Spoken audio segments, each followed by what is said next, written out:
gentlemen, I'm Joe Rapari, and this is Tab, the truth always moving. Well, it's time for an update on the impeachment trial, so let's pull the tab on that and see what happens.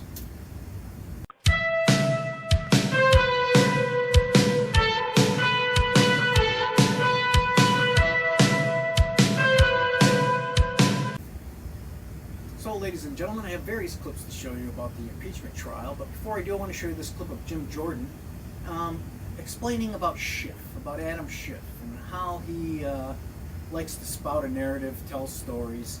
So let's listen to Jim Jordan on Adam Schiff. Yeah, let me just say this. We're supposed to believe Adam Schiff today and everything he's saying. Remember, this is a guy who said we have more than circumstantial evidence that there was coordination between Trump and Russia to influence the election. That turned out to be false. Adam Schiff said that Nunes' memo was false. Michael Horowitz told us, no, it wasn't. It was exactly right. Adam Schiff said you can trust the FISA court. Michael Horowitz told us last month, no, you can't. They lied to the FISA court 17 times. Adam Schiff told us we look forward to hearing from the whistleblower. Adam Schiff said we've had no contact with the whistleblower. And then just yesterday, the story where he misrepresents to all of you, to Chairman Nadler, and most importantly to the White House counsel, that Mr. Z is Mr. Zelensky, when in fact it was Zolchevsky. But today we're supposed to believe him. He just talked for 2 hours and 15 minutes, and we're supposed to believe everything he said today. In spite of that history, where 7 important things he had exactly wrong. So yeah, when he talks about Sondland, he doesn't tell you that was all presumption. Mr. Sondland said that when Congressman Turner asked him under oath at the hearing. So that's the kind of game they're playing here. And again, I think the American people see through it all. Just want to provide a couple quick fact checks on my colleagues at the other table. First, Mr. Papura said that security assistance funds were not mentioned at all in the July 25th call between President Trump and President Zelensky. Well, let's think back to what was discussed in that call. You might remember from that call that President Zelensky thanks President Trump for the Javelin anti-tank weapons and says they're ready to order some more. Well, here's the portion of the phone call transcript that Schiff's got his panties all in a bunch over. Let's read, shall we? Here's the Ukrainian President Zelensky saying, I would also like to thank you for your great support in the area of defense. We are ready to continue to cooperate for the next steps. Specifically, we are almost ready to buy more javelins from the United States for defense purposes. And Trump answers, I would like you to do us a favor, though, because our country has been through a lot, and Ukraine knows a lot about it. So that's it. That's the complete mention of the defense aid. There's no quid pro quo there. There's no do this for us and then we'll give you the aid. He's just asking them to do him a favor. It has nothing to do with the aid. The Ukrainian president thanks Trump for the aid, and then Trump says, hey, do us a favor. That's it. But Schiff's got his panties all in a bunch because he's just, spewing his lies and his liberal narrative that he hates Trump so much that he just makes it up. He makes the context what he wants it to be. That's it. He's just, again, lying. That's it. Let's look at clip 2. And what is President Trump's immediate response? I have a favor to ask, though. What was it about the president of Ukraine bringing up military assistance that triggered the president to go immediately to the favor that he wanted? I think that's telling.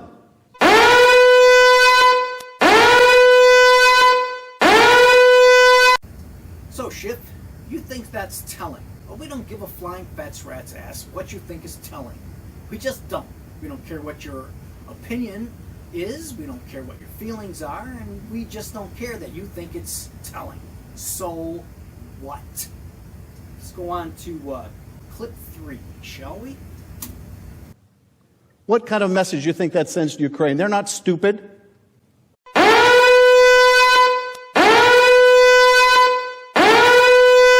Okay, Schiff, tell us what kind of message that does send.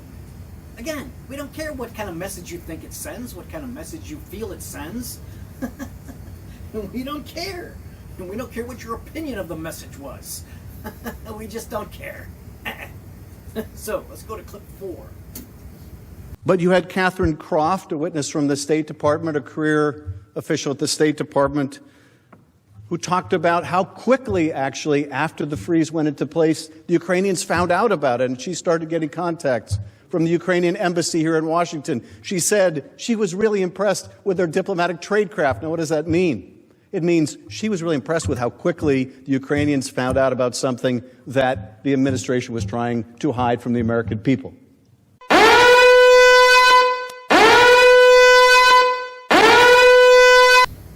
And not only, Schiff, do we not care what your opinion is, we don't care what Catherine Croft's opinion is. And, we don't care what she thought or what she felt, and we don't care about the U.S. Or the embassy that's in the U.S. From Ukraine, or the Ukrainian embassy. We don't care what those people thought. What we care about is what President Zelensky and what President Trump talked about. Those are the two people that are interacting. Let's check that out, shall we? President Zelensky, have you felt any pressure from President Trump to investigate Joe Biden and Hunter Biden? I think you read everything. So I think you read text. I'm sorry, but I don't want to be involved to democratic, open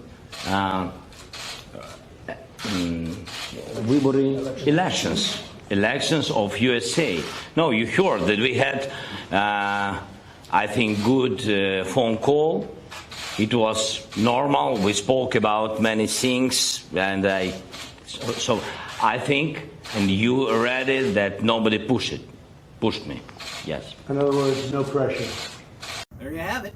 So let's check this out. This would be clip 5A. Ukraine found out about it.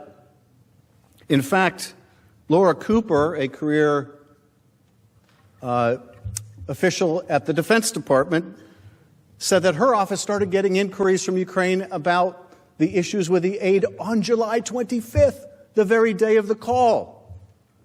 So much for Ukraine not finding out about this for a month later.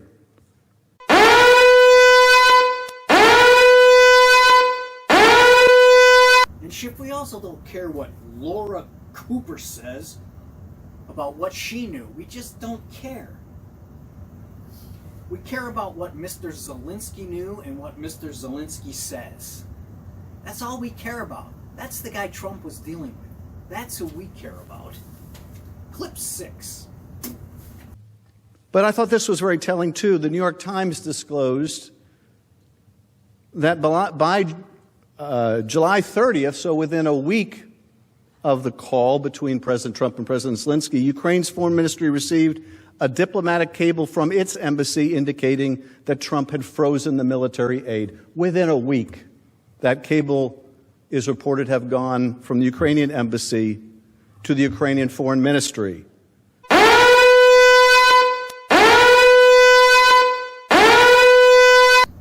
Again, Schiff, old pal, we don't care what you think is telling. We just don't care. At the time of the call, President Zelensky didn't know there was any kind of a hold on aid or there was any problem with the aid at all. So, you can't have a quid without a quo. Remember these guys? Check these guys out. I wanted to start with the July 25th call between President Trump and President Zelensky.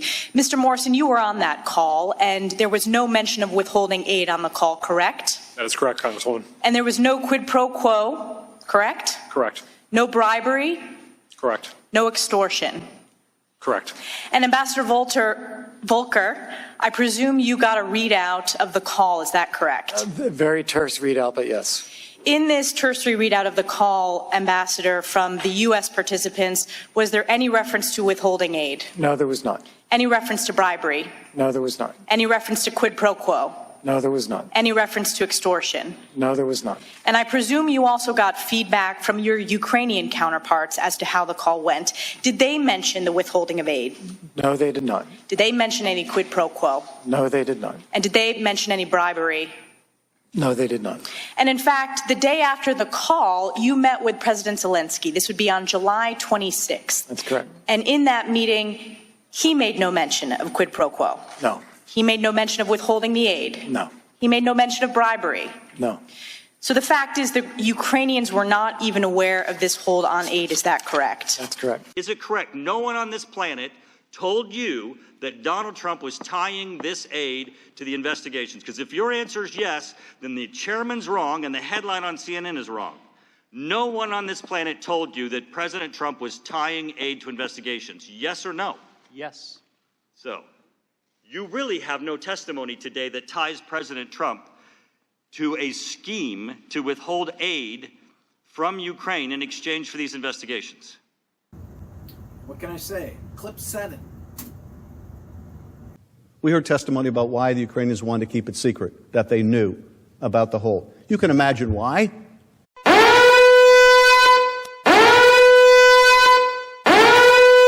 Hey, Schiff, did you just say we can imagine why?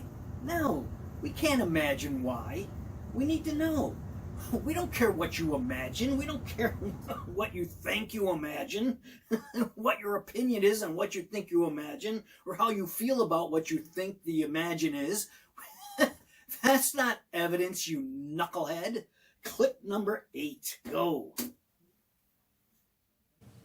Zelensky didn't want his own people to know that the President of the United States was holding back aid from him. What does that look like for a new president of Ukraine who is trying to make the case that he's going to be able to defend his own country because he has such a great relationship with the great patron, the United States?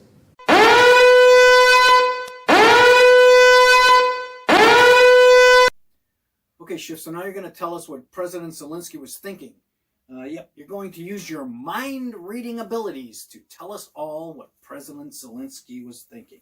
Again, we don't care what you think he was feeling.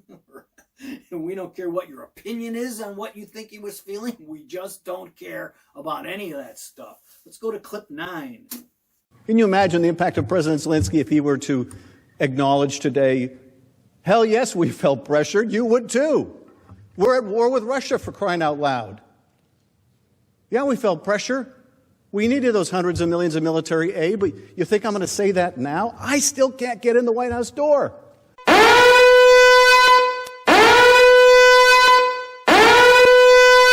Here again, you're going to tell us how President Zelensky felt? You're going to use your Star Trek empath abilities to sense his feelings and tell us all what he was feeling? Yeah, what a jackass. So, where are we at? We're on clip 10? Go. Finally, Mr. Sekulow asks, why are we here? Why are we here? Well, I'll tell you why we're here.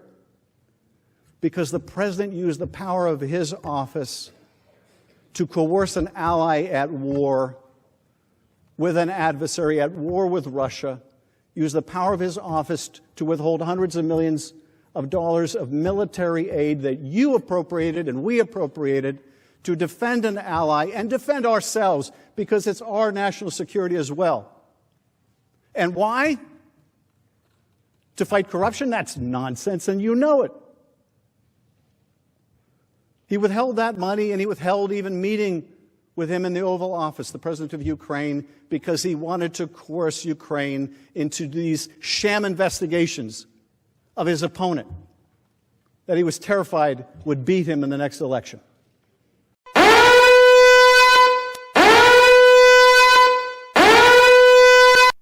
Here we go again, Schiff.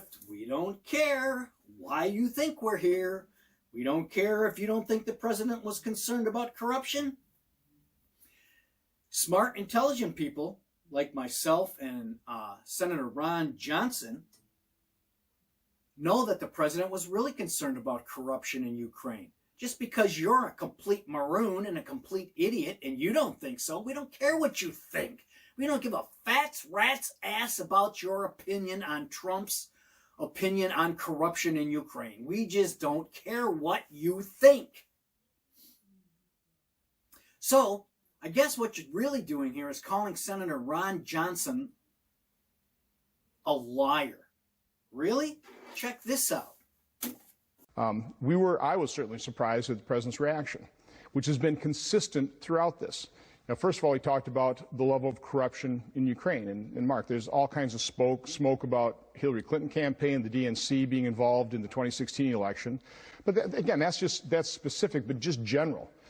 President Zelensky got a mandate from the Ukrainian people, 73%, to end the corruption in Ukraine. So it's obvious Ukraine's a corrupt place, and any president ought to be asking a pretty hard question: is this a place where we really ought to be providing a lot of support to? And then secondly, and he's been very consistent on this, why isn't Europe stepping up to the plate? Why aren't they showing the kind of support?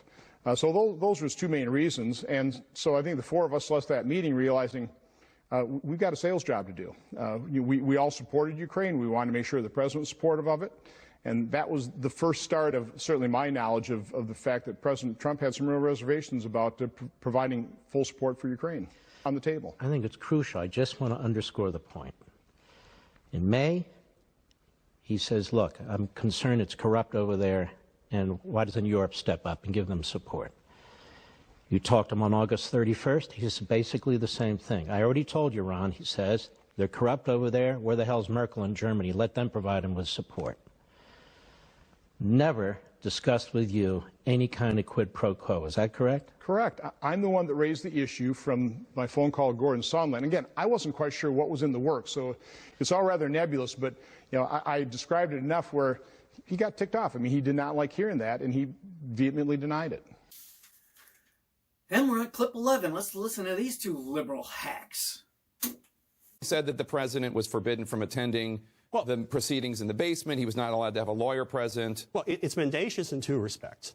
One is he was, at the end of the day, he was entitled to make a presentation before the House Judiciary Committee. His lawyers were invited to do that, and Cipollone wrote some nasty letter on December 6th, I think it was, saying, go pound sand.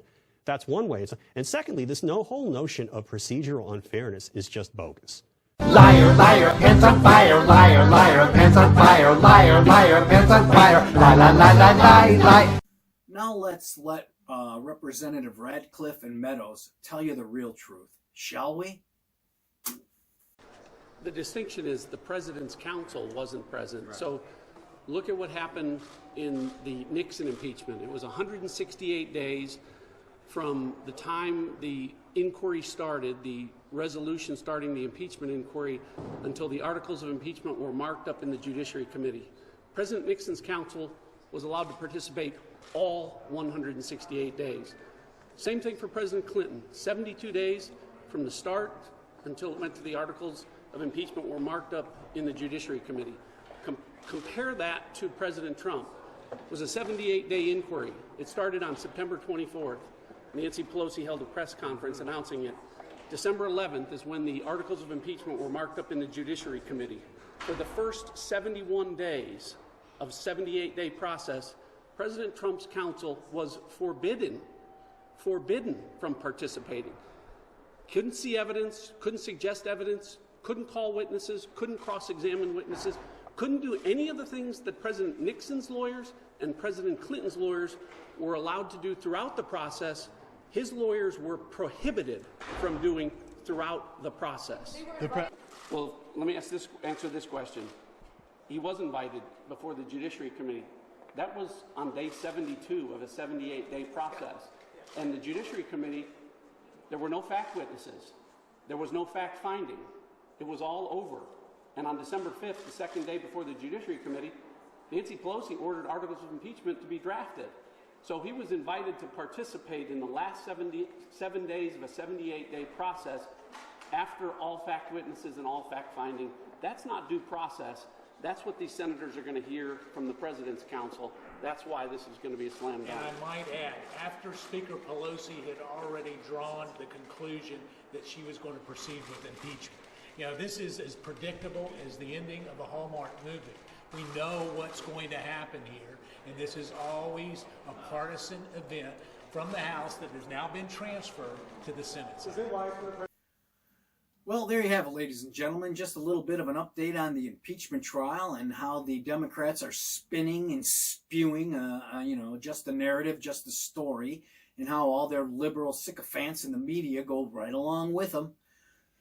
But as you can see, I showed you real evidence that they're all full of shit. So, that's what I think. So, if you like this video, give it a thumbs up, hit the subscribe button, hit the notification bell, and leave a comment. It will be greatly appreciated. More news later. Take care, and as always, be safe.